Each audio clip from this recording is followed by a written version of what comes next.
તો hello guys, રાતના 2 વાગ્યા હતા અને મને ભૂખ લાગી તો હું ખાવા બેસી ગઈ કચોરી અને પછી ખાઈને હું સૂઈ ગઈ.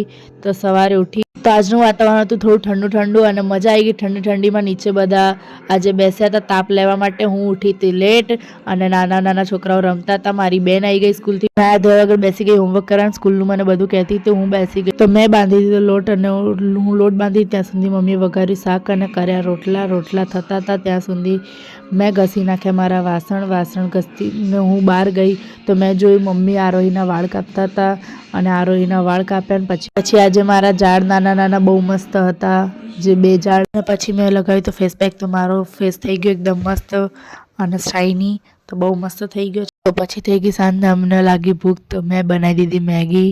તો આજે બનાવું છું હું મેગી અને મેગી કાઢી લીધી અને પછી નાખી દીધી પેનમાં. પાણી ઓલરેડી નાખી દીધું હતું, ડન. પછી નાખ્યો મેગી મસાલો. મેગી મસાલો નાખવાથી યમ્મી મેગી બને.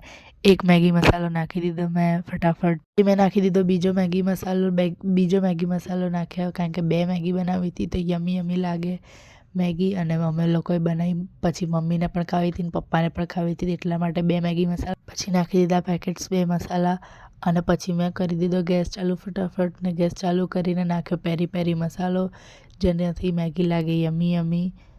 તો નાખ્યો આપણે 1 પેકેટ મેગી મસાલો.